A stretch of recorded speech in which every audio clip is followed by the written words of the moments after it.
Hi friends, good morning అండి. ఎలా ఉన్నారండి? బాగున్నారా? నేను బాగున్నానండి. మీరు బాగున్నాను కోరుకుంటున్నా. ఈరోజు నేను గోంగూర చట్నీ చేద్దాం అనుకుంటున్నానండి. ఇదిగోండి గోంగూర తెచ్చాను నేను.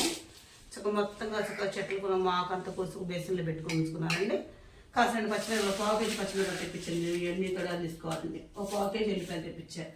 కాస్తంత పసుపు, కాస్తంత జీలకర్ర, కాస్త గల్లుప్పు. ఈ తొడాలు తీసేసుకొని ఎల్లిపాయలు బాగు చేసుకున్న తర్వాత ఇవి మనం ఆయిల్ వేసుకు వేయించుకున్నాక ఒక నూరుకుందాం చట్నీ. ఇది కొంచెం చక్కగా ఎండుమిరగాయలు తొడాలు తీసేసానండి. కొత్త చింతపండు ఇత్తులు తీపిచ్చేసానండి. ఎల్లిపాయలు బాగు చేసి 2 పాయలు. ఇప్పుడు ముందుగా మనం ఎండుమిరగాయలు వేయించేసుకుందామండి. ఎండుమిరగాయలు కుట్ట దగ్గర కాబట్టి అండి, ఇప్పుడు వాళ్ళు ఐసీలు గట్ట పెడతారు కదండి, ఏసీలో ఐసీలో అంటారు కదా, అందులో పెడతారు కదండి. కాయలు ఏగి ముందు నల్లగా అయిపోతున్నాయండి. ప్లస్ ఏంటనుకున్నారు, ఘాట్ అసలు కారం ఉంటుంది. కూర అయితే కొద్దిగా ఉంది.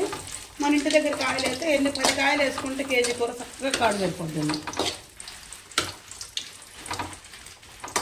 కానీ గోంగూర చట్నీ చాలా టేస్ట్ ఉంటుంది, అందరూ ఇష్టపడతారండి.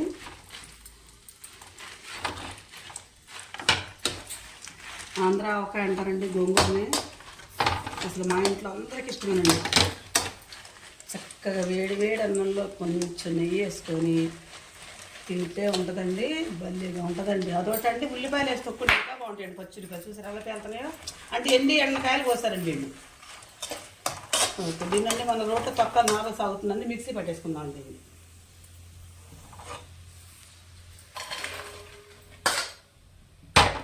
కొద్దిగా ఆయిల్ వేసుకొని గోంగూర వేసేసుకుందామండి.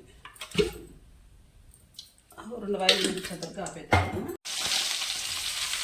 ఇదిగోండి గోంగూర కూడా ఈ విధంగా కొద్దిగా ఎక్కువ కాకుండా కొంచెం ఆయిల్ వేసుకొని వేసుకోవాలండి.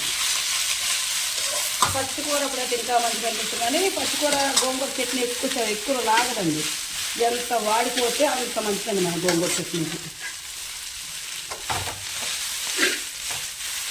దీన్ని చక్కగా మంచిగా ఆగనిచ్చుకుందామండి. మిక్సీలో 2 తిప్పులు తిప్పితే బాగానే ఉంటుంది కదండి, రోట్లో తొక్కుంటే టేస్ట్ ఉంటుంది. ముందుగా ఎండుమిరపకాయలు ఆరిపోకుండా కొంచెం మిక్సీ పట్టేసుకుందాం అండి. అన్నీ వేసుకొని మిక్సీ పడదాం ముందు. ఇది కొంచెం జీలకర్ర, వెల్లిపాయలు, పసుపు,